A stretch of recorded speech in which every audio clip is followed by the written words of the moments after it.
Hello' ফ্ৰেণ্ডসকল, কি খবৰ? আশা কৰোঁ সকলোৰে খবৰ ভাল। বন্ধু-বান্ধৱীসকল, তোমালোকৰ বাবে বহুত কেইটা পোষ্ট ওলাইছে য'ত তুমি আবেদনখন কৰিব পাৰিবা। বন্ধু-বান্ধৱীসকল, আমি যিবিলাক পোষ্টৰ বিষয়ে আলোচনা কৰোঁ, বেছিভাগ পোষ্টতে তোমালোকৰ কোনো ধৰণৰ এক্সাম নহয়। সেয়েহে বন্ধু-বান্ধৱীসকল, তোমালোকৰ বাবে যিটো এক্সাম কৰি ভাল হয়, সেইটোহে তোমালোকৰ সন্মুখত আমি দাঙি ধৰোঁ। ত' বন্ধু-বান্ধৱীসকল, তোমালোকৰ বাবে এটা পোষ্ট আছে য'ত তোমালোকে আবেদনখন কৰিব পাৰিবা। তোমালোকৰ কোনো ধৰণৰ এক্সাম নহয় চাগে। আৰু বন্ধু-বান্ধৱীসকল, তুমি যদি ইয়াতে আবেদনখন কৰা, তেতিয়াহ'লে তোমালোকৰ কি কি যোগ্যতা লাগিব বা তোমালোকৰ বয়সৰ সীমা কিমান হ'ব লাগিব বা তোমালোকৰ কি কি ষ্টাডি কৰিব লাগিব, এই সকলোবোৰ ভিডিঅ'টোৰ জৰিয়তে আমি আলোচনা কৰিম। ত' বন্ধু-বান্ধৱীসকল, আহা আমি ভিডিঅ'টো আৰম্ভ কৰোঁ। তোমালোকে বন্ধু-বান্ধৱীসকল, মেডিকেল ডিপাৰ্টমেণ্টৰ পৰা চাকৰি ওলাইছে য'ত তোমালোকে আবেদনখন কৰিব পাৰিবা। পোষ্টটোৰ নাম হৈছে ছেভেন চিষ্টাৰ হস্পিটেল, গোৱালপাৰাৰ পৰা তোমালোকৰ পোষ্ট ওলাইছে য'ত তোমালোকে আবেদনখন কৰিব। আৰু য'ত তোমালোকৰ এটা পোষ্ট আছে, লেব টেকনিচিয়ানৰ পোষ্ট আছে। আৰু যদি বন্ধু-বান্ধৱীসকল, ইয়াতে যদি আমি বয়সৰ কথা আলোচনা কৰোঁ, তেতিয়াহ'লে তোমালোকৰ বয়স হ'ব লাগিব মিনিমাম 25 ইয়াৰ্ছ আৰু মেক্সিমাম বয়স হ'ব লাগিব 35 ইয়াৰ্ছ। আৰু বন্ধু-বান্ধৱীসকল, তোমালোকে যদি ইয়াতে আবেদনখন কৰা, তেতিয়াহ'লে তোমালোকৰ এডুকেশ্যন কোৱালিফিকেশ্যন কি লাগিব?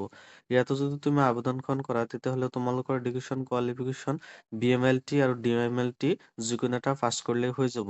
তুমি যদি লেবৰেটৰী টেকনিচিয়ানৰ বিষয়ে পঢ়া বা পঢ়ি আহিছা, তেতিয়াহ'লে তুমি এই DMLT, BMLTৰ বিষয়ে তোমালোকে ভালকৈ গম পাবা।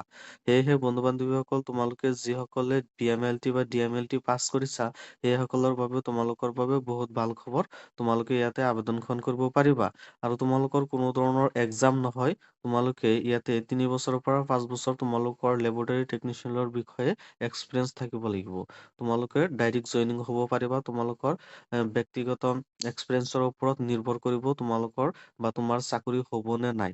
তুমি যদি ইয়াতে আবেদনখন কৰা, তেতিয়াহ'লে তোমালোকৰ 3 বছৰৰ পৰা 5 বছৰ তোমালোকৰ এক্সপিৰিয়েঞ্চ থাকিব লাগিব। আৰু তোমালোকৰ লোকেশ্যনটোৰ কথা যদি আলোচনা কৰোঁ, তেতিয়াহ'লে এইটো লোকেশ্যন আছে বা এড্ৰেছৰ কথা যদি আমি ইয়াতে আলোচনা কৰোঁ, তেতিয়াহ'লে seven sister hospital and research centre, Bapuji Nagar, Baladamari, in front of SP office, Goalpara, pin number 783121। মানে তোমালোকৰ গোৱালপাৰা ডিষ্ট্ৰিক্টৰ আণ্ডাৰতে তোমালোকৰ পৰে। তুমি যদি তাতে যোৱা, তুমি সকলো বস্তুবোৰ গম পাবা। আৰু বন্ধু-বান্ধৱীসকল, তুমি যদি ইয়াতে আবেদনখন কৰা, তোমালোকৰ এটা ভালেমান হেণ্ডচাম চেলাৰী আছে। ইয়াতে তোমালোকৰ মেনশ্যন কৰা নাই। যদি তুমি আৰু এই চাকৰিটোৰ বিষয়ে তুমি যদি আৰু বেছিকৈ যদি তুমি জানিব বিচৰা, তেতিয়াহ'লে তোমালোকৰ কন্টাক্ট নাম্বাৰ দিয়া আছে। তুমি ইয়াতে কন্টাক্ট কৰি তুমি এই জবটোৰ বিষয়ে ভালকৈ গম পাব পাৰিবা।